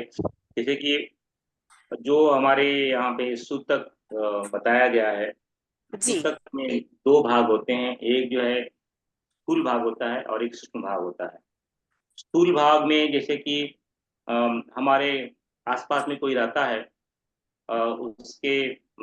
उसके शरीर छोड़ने के पश्चात में यह स्थूल सूतक लग जाता है, जो जी करीबी, भले ही हमारे परिवार का हो या ना हो, लेकिन जी हमारा उनके पास में आना जाना है, उनसे बोलचाल है, उनके साथ में मित्रता है, घनिष्ठता है, तो जी जो है एक जो है स्थूल सूतक लग जाता है। जी दूसरा सूतक होता है सूक्ष्म सूतक। भले ही वो हमारे पास में ना हो, दूर रहते हों, लेकिन उनके साथ में हमारा मानसिक लेन-देन है। जी मानसिक लेन-देन कुछ भी हो सकता है, प्रेम का हो सकता है, घृणा का हो सकता है, द्वेष का हो सकता है। ये जो है मूलतः जो है अपने परिवार में सभी जो लोग रहते हैं उनसे हमारा मानसिक लगाव रहता है। जैसे कि मूलतः अगर लगाव ना हो जो है तो जो है जब ये मानसिक लगाव हो तो जो है ये हमें सूक्ष्म सूतक लग जाता है। तो ये जी 2 तरह के सूतक का हमें अवलोकन करना चाहिए। जैसे कोई हमारे दादा के संबंध में है या किसी के संबंध में है, मैं उनको जानता भी नहीं हूँ, उनको जानती भी नहीं हूँ, उनसे कभी मानसिक लगाव भी नहीं है, जो है सूद से उनका कोई संबंध भी नहीं है, तो जो है यहाँ पे सूतक नहीं लगेगा क्योंकि मैं जानता भी नहीं हूँ उनको, मेरा कुछ उनके साथ संबंध ही नहीं है मानसिक। लेकिन हमारे साथ में उनका लगाव है, उनके साथ में एक एक्सचेंज है, एक लेन-देन है, तो जो है वो मन में कहीं-कहीं पीड़ा देता है। मन में वो भी उन 10 दिनों तक जो है जहाँ-जहाँ शरीर छोड़ने के पश्चात जो है जो जो सूक्ष्म शरीर है व्यक्ति विशेष का जीवात्मा का, वो जो है अपने करीबियों के पास में जाने की चेष्टा करता है, जहाँ-जहाँ उसका प्रेम की भावना या लगाव की भावना होती है। तो जो है इस समय में क्या करना चाहिए कि भई उनके सद्गति के लिए हम जो है जो भी उपासना साधना कर रहे हैं, उनके सद्गति के लिए करें और उनके उनके शांति के लिए करें। तो जी ताकि क्या होगा आपका जो है अगर मानसिक लगाव हो, तो 10 दिन की जो प्रक्रिया है, उनके मन से उनसे उनको शांति मिले, उनको सुख मिले, उनको जो है उनके लिए उपासना करें और आपकी साधना जो है 10 दिनों के लिए बढ़ जाएगी। आपकी जो साधना है, जो अनुष्ठान है, आपका प्रखर साधना चल रहा है, तो ये 10 दिन की साधना हो गई है, मध्य में 10 दिन के बीच में सूतक लग गया है, तो 10 दिन तो आप जो है जो भी मानसिक जप या जो भी कर रहे हैं, यह उनको उनके लिए कर दें कि जो भी हमारे जो क्षति हुई है, जो भी हमारे बीच में नहीं रहे, यह साधना उनके लिए मानसिक जप कर रही हूँ। लेकिन अभी आपकी जो साधना है, आपकी साधना बढ़ जाएगी। तो 10 दिन तो हो गया था और जी जो है तो जो है अब जो है 20 दिन बाकी है, तो 20 दिन में और 5-6 दिन और बढ़ा कर के आपकी साधना 25 दिन की हो जाएगी। इस तरह से जो है समझ लो 30 दिन की साधना है आपकी। जी जी 30 दिन की साधना है तो 10 दिन पूरा हो गए।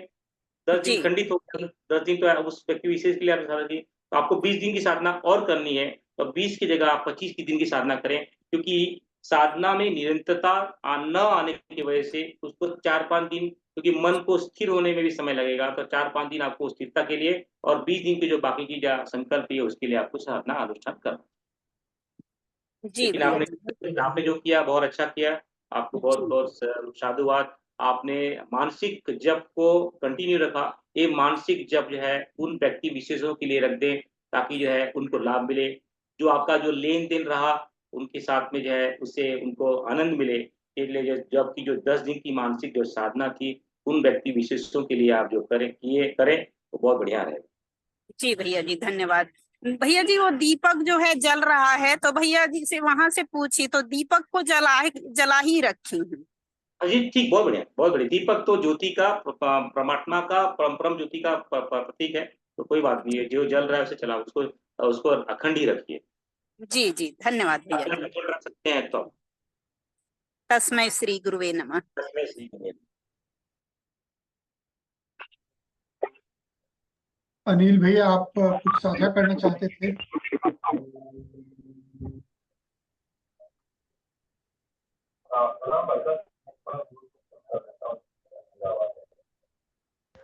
हाँ, प्रणाम भाई साहब। जी भैया प्रणाम जी। भाई साहब। जी, जी, प्रणाम। हाँ मैं अनुभूति में थोड़ा एक बात और शेयर कर रहा था कि प्रखर साधना तो मैं भी कर रहा हूँ। अश्वमेध से आने के बाद 1 महीने की 30 मार्च तक वो अपने पूरे जप हो जाएंगे। उसमें उसमें शिवरात्रि का भी किया है।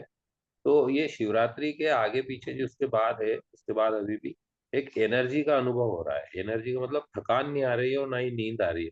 मतलब नींद कम आ रही है लेकिन उससे थकान नहीं आ रही। स्फूर्ति भी उतनी ही है, काम सब कर रहा हूँ, भोजन भी कम ही उपवास के हिसाब से, अनुष्ठान के हिसाब से चल रहा है, ज्यादा कम नहीं, उतना बरोबर चल रहा है। लेकिन ना तो मुझे कोई थकान आ रही है, ना कुछ ऐसा कुछ हो रहा है अनुभव, और बढ़िया से सब घर के काम भी कर रहा हूँ, अपनी हेल्थ का भी सब ये वो। और शिवरात्रि के बाद और अच्छा उत्साह, उमंग और एकदम बहुत खुशी प्रसन्नता अनुभव हो रही है कि अब ये सोच रहा हूँ अब थोड़े दिन बाद नवरात्रि आ जाएगी, भाई साहब की नवरात्रि में बढ़िया से कराएंगे, उसके बाद वो आ जाएगी, ये आ जाएगी। ऐसा लग रहा है कि वो जैसे पहले राम राज्य आए, रामलला जी अयोध्या में, फिर उन्होंने अश्वमेध कराया, वहां से आके घर आ गए और बड़ी मतलब एकदम राम राज का अनुभव हो रहा है एकदम के बस राजा राम ही है और चला रहे हैं सब। प्रणाम भाई साहब। प्रणाम प्रणाम प्रणाम। नहीं नहीं, ये इसलिए ये ऋषियों का तंत्र है, ऋषियों ने ऐसे ऐसे बनाया है कि एक के बाद में एक, क्योंकि क्या है उनको मालूम है हमारे जो बच्चे हैं ना बड़े आलसी है, तो मतलब ऋषियों को पता है कि हमारे जो बच्चे हैं और आने वाले बच्चे मतलब आज की पीढ़ी के बच्चे तो बहुत ही आलसी होने वाले हैं, वो अपने व्यवस्था में नहीं रहेंगे, इसलिए हर महीने में ऐसी कुछ व्यवस्था बना देते, कभी बसंत पर्व आ गया है, होली आ गया है, शिवरात्रि आ गई है, राम भगवान का जन्म हो गया है, कृष्ण भगवान का जन्म हो गया है, अब ये करना है, तो ये पूरी व्यवस्था बना के रखे हैं। और जो उसमें आनंद लेना चाहे उसको आनंद आनंद आप आनंद ले रहे हैं, बहुत अच्छी बात है। हम सबको ही ऐसा आनंद मिलना चाहिए कि इस तरह की व्यवस्था ये हमारे ऋषियों की देन है, और उन ऋषियों को तो बार बार हमें जो है प्रणाम है, क्योंकि उन्होंने ऐसी व्यवस्था बनाई है कि हमें हमारे लिए कितना ध्यान रखते हो, क्योंकि मालूम हमारे दोष को भी समझते हुए, हमारे जो है मूर्खता को भी समझते हुए, हमारी दुर्बलता को भी समझते हुए उन्होंने ऐसी व्यवस्था बनाई है ताकि हम जो है भरपूर आनंद ले सके, और उस जीवन में अपने जीवन में राम को, शिव को, कृष्ण को और राम जो है उस देवी को आत्मसात कर सके। बहुत बहुत ये ऋषियों की देन है। जी जी भाई साहब, बस ऐसे ही अपना अपने साथ कनेक्ट रखिए, अपने मार्गदर्शन चालू रखिए भाई साहब। हाँ, नहीं अभी अभी क्या है, अभी जैसे कि अभी थोड़ा एक आध हफ्ता और दीजिए, एक आध हफ्ते में फिर सब पूरे नए नए ग्रुप बन जाएंगे और पूरी रूपरेखा आ जाएगी। मैंने अभी तक जो है जी और भैया से बात कर लिया था, अभी जो है पत्र भेजा नहीं हूँ शांति कुंज में, अभी वो जो है मेरी तरफ से विलम्ब हो गया है, वो जो है पत्र भेज करके उनका आशीर्वाद लेकर के, आशीर्वाद जो है पत्र मिलने के बाद हम शुरुआत करेंगे जो है नवरात्रि से। लेकिन ये ग्रुप वैसा व्यवस्थित चलता रहेगा, सिर्फ ग्रुप के नाम बदल जाएंगे और ग्रुप की संख्या अलग अलग, नाम अलग अलग हो जाएंगे। 10-12 ग्रुप बनेंगे, हर एक ग्रुप में 1000 लोग रहेंगे, कम से कम 12,000 लोग जो है साधक जो है मिल करके फिर से एक एनर्जी ऊर्जा के साथ में जो है साधना करेंगे। जी जी प्रणाम प्रणाम। जी ठीक है विक्रांत। जी भैया, वो मनोरंजन मलिक भैया जो हैं, वो उनका हाँ, भाव है कि वो पंचाक्षरी मंत्र सब लोगों को सुनाए। अरे ठीक है सुनाइए।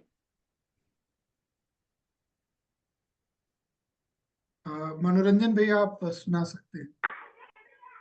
जी भैया मेरे आवाज आ रहा है? जी भैया आ रहे हैं। जी भैया, एक्चुअली जैसे हम डिस्कस कर रहे हैं कि शिवरात्रि अनुष्ठान हमने किया और उसका अनुभव हम सबके साथ साझा कर रहे हैं, तो उसी भाव से ये जो शिवरात्रि है, मतलब मैंने तो कहा, लेकिन मुझे एक विशेष अनुभूति हुई, ये कि जो शिव पंचाक्षर मंत्र है, मेरे मन में अत्यंत श्रद्धा उत्पन्न हुआ। पहले कभी ये हुआ नहीं था, लेकिन शिव पंचाक्षरी मंत्र के ऊपर अत्यंत मतलब निष्ठा उससे पहले, शिवरात्रि के ठीक पहले दिन मेरे मन में जागृत हुआ कि इसका मैं पठन करूं। तो मैंने अनायास उसका पठन किया और 108 बार अप्रत्याशित, मतलब ऐसा नहीं कि मन में उठा कि मैं इसको करूं, लेकिन अचानक वो ऐसे ही होते होते हो गया। मैंने शिव पंचाक्षरी मंत्र का 108 बार पाठ किया, तो मुझे अत्यंत आनंद आया इसके बारे में। तो मैं आप सबके साथ भी उसको साझा करना चाहता हूँ, अगर आपका विशेष अनुमति हो तो मैं कर सकता हूँ। नहीं आपका ही है, कीजिए। जी बहुत बहुत धन्यवाद भैया। तो ये जो शिव पंचाक्षरी स्तोत्रम है, इसको भगवान शंकराचार्य ने लिखा है, और वो भगवान शिव के परम भक्त हैं। कहा जाता है कि भगवान शंकर जो है वो स्वयं शिव के अवतार है, और इसी भाव से तो मैं ये शिव पंचाक्षरी स्तोत्रम आपके सामने प्रस्तुत कर रहा हूँ। तो भगवान शंकर बोलते हैं कि नागेंद्र हाराय त्रिलोचनाय भस्मांगरागाय महेश्वराय नित्याय सुधाय दिगंबराय तस्मै नकाराय नमः शिवाय, तस्मै नकाराय नमः शिवाय, तस्मै नकाराय नमः शिवाय। मंदाकिनी सलिल चंदन चर्चिताय नंदीश्वर प्रमथनाथ महेश्वराय मंदार पुष्प बहुपुष्प सुपूजिताय तस्मै नकाराय नमः शिवाय तस्मै मकाराय नमः शिवाय तस्मै मकाराय नमः शिवाय शिवाय गौरी बदनाब्ज वृंदा सूर्याय दक्षाग्रहनाशकाय नीलकंठाय वृषध्वजाय तस्मै सकाराय नमः शिवाय तस्मै सकाराय नमः शिवाय तस्मै सकाराय नमः शिवाय वशिष्ठ कुंभो द्रवगौतमार्य मुनीन्द्र देवार्चित शेखराय चंद्रार्क वैश्वानरलोचनाय तस्मै वकाराय नमः शिवाय तस्मै वकाराय नमः शिवाय तस्मै वकाराय नमः शिवाय यक्ष यज्ञ स्वरूपाय जटाधराय पिनाकहस्ताय सनातनाय दिव्याय देवाय दिगंबराय तस्मै यकाराय नमः शिवाय तस्मै यकाराय नमः शिवाय तस्मै यकाराय नमः शिवाय इति शिव पंचाक्षरमिदं पुण्यं यः पठे शिव सन्निधौ शिवलोकमाप्नोति शिवेन शिव सन्नोति। भगवान शंकराचार्य जी के चरणों में कोटि कोटि नमन वंदन।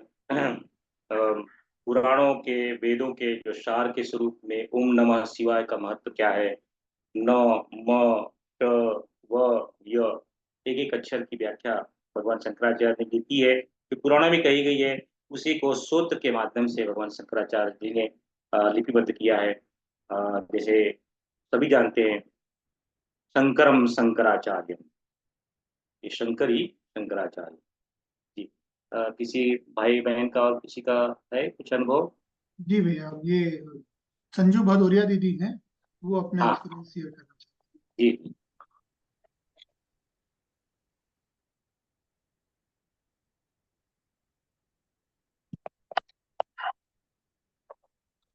प्रणाम सभी को भैया। हाँ, प्रणाम सभी को भैया, प्रणाम। हाँ प्रणाम प्रणाम जी। अनुभव तो क्या कहें, हमने इधर ऑनलाइन साधना करके बिल्कुल जैसा लगता है ऑनलाइन पूरा टीम के ही हम एक परिवार के सदस्य बन चुके हैं। और इतना साधना कर करके मुझे बहुत आनंद आता है, कहीं जाने की इच्छा नहीं होती मेरी। और मुझे लगता है कि मेरा आप ही लोग परिवार हो। भैया जी, मैं यहाँ ड्यूटी करती हूँ, यहाँ हॉस्टल में हूँ, आश्रम में, गर्ल्स हॉस्टल में। फिर भी जब आप लोगों की टीम के साथ में जब साधना करते करते मुझे इतना अच्छा लगने लगा है कि यही साधना करती रहती हूँ। अब मुझे मायके ससुराल जाने की भी इच्छा नहीं होती है। छुट्टियों में भी मैं यही साधना करने वाली हूँ। आपका नहीं बहुत ऐसा बहुत धन्यवाद कि आप लोगों ने मुझे मतलब एक अपने परिवार में एडमिट मतलब एंट्री दी। बस बहुत बहुत धन्यवाद। मैं आप लोगों को पाके बहुत खुश हूँ। हमेशा मेरा परिवार यहीं आ गया, मुझे कहीं जाने की जरूरत नहीं। ऑनलाइन घर बैठे मैं साधना, घर बैठे आप लोगों से बात कर पाती हूँ, सारी समस्या समाधान ले पाती हूँ। और मैं क्या कहूँ, बस इतना ही। ये हम सब भी परिवार ही है, क्योंकि गुरुदेव ने इतना बड़ा सूत्र पता बनाया है, उस सूत्र के माध्यम से हम जुड़े हैं। हम लगता नहीं है, हम लोग ही परिवार हैं। और आप मायके और जो है ससुराल भी जाया करें, ऐसा ना करें, क्योंकि वो भी जरूरी है। परिवार की जो व्यवस्था है वो भी जरूरी है, जो समाज की जो व्यवस्था है वो भी जरूरी है। हम लोग तो है ही हैं, हम लोग तो हमेशा सदैव रहेंगे, गुरुदेव का सूत्र है। लेकिन जो है स्थूलता में जो स्थूल स्वरूप से जो संबंध है उसको भी आगे बढ़ाएं, उनसे भी संपर्क रखें। ठीक विक्रांत, हाँ जी भैया।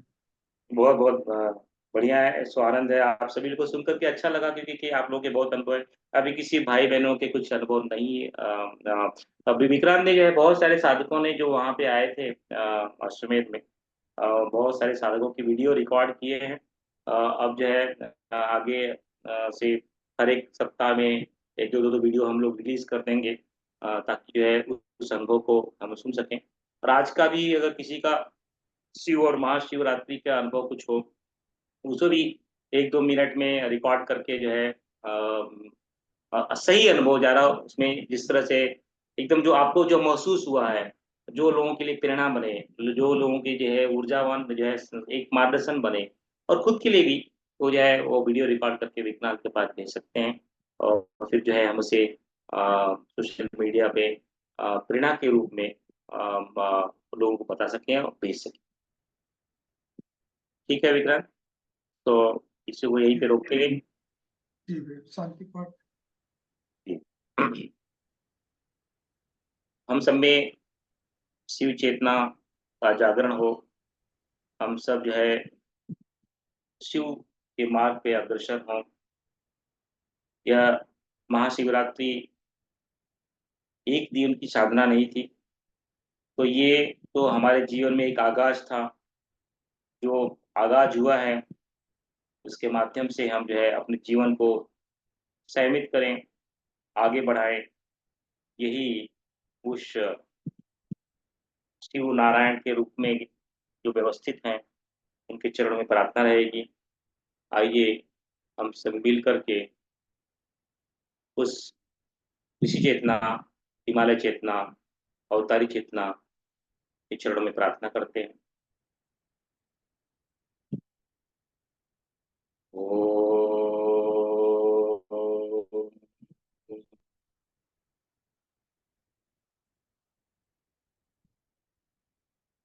अस्तु मा सर्वमय ॐ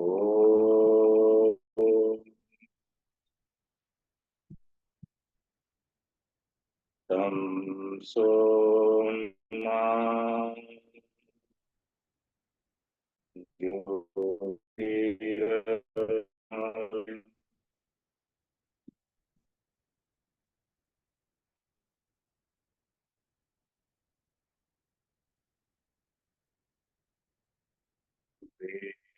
योर्मा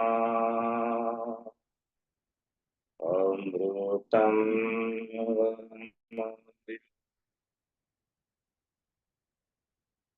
ॐ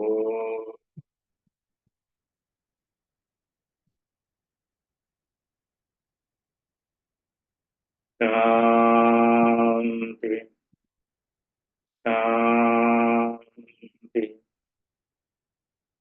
शान्ति।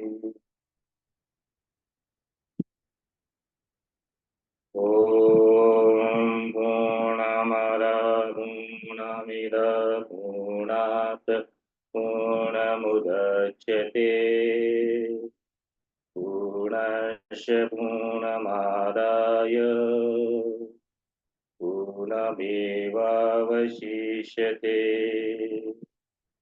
शङ्करं शङ्कराचार्यं केशवं बादरायणं सूत्रभातगितो वन्दे भगवन्तो पुनः पुनः। ईश्वरो गुरुरात्मेति मूर्तिभेदविभागिने व्योमवन्द्यव्याप्तदेहाय दक्षिणामूर्ते नमः। दक्षिणामूर्ते नमः। दक्षिणामूर्ते नमः। अखण्डानन्दबोधाय शेषसन्तापहारिणे सच्चिदानन्दरूपाय तस्मै श्री गुरवे नमः। तस्मै श्री गुरवे नमः। तस्मै श्री रामाय नमः। तस्मै श्री रामाय नमः। तस्मै मां भगवते नमः। तस्मै मां भगवते नमः। तस्मै श्री गुरवे नमः। तस्मै श्री गुरवे नमः। इदं गायत्रीदं नमः। इदं गायत्रीदं नमः। इदं गायत्रीदं नमः। स्थूल और सूक्ष्म भाव से जुड़े सभी ऋषियों को, मुनियों को, अवतारी शक्तियों को कोटि कोटि नमन वंदन, नमन वंदन। जो आपने स्थूल में अनुभव बताया और उससे जो सूक्ष्म में जो झंकार पैदा होगी, सूक्ष्म जो अनुभव हैं, उनको कोटि कोटि नमन वंदन, कोटि कोटि नमन वंदन। अगर इस अनुभव कथा में, अनुभव यात्रा में किसी का भी कहीं से भी कुछ आवेग आया हो, उसके लिए क्षमा प्रार्थना, क्षमा प्रार्थना, क्षमा प्रार्थना। और जो भी आनंद रहा हो, जो भी रस रहा हो, जो भी अमृत रहा हो, वह आपके चरणों में, श्री चरणों में, हिमालय चरणों में, इसी चरणों में, अवतारी चरणों में ही अर्पित है, अर्पित है, अर्पित है। ओम शांति शांति शांति। तस्मै श्री गुरुदेव।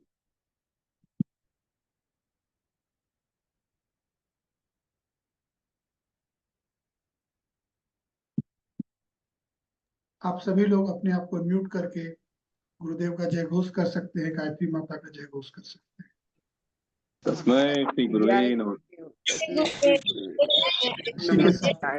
श्री परम पूज्य गुरुदेव की जय, सुंदरी माता जी की जय, सादर प्रणाम भैया। हरिद्वार की जय, जय गुरुदेव। मथुरा की जय, जन्मभूमि अवल खेड़ा की गुरुदेव जय, जय गायत्री माता। श्री प्रज्ञा पिता की जय, श्री गुरुदेव। श्री हर हर महादेव, जय जय श्री राम। श्री राम, जय राम, जय जय राम, जय श्री राम, जय राम, जय राम। केश्वर महादेव, सभी भक्तजनों को नमस्कार। गुरुदेव।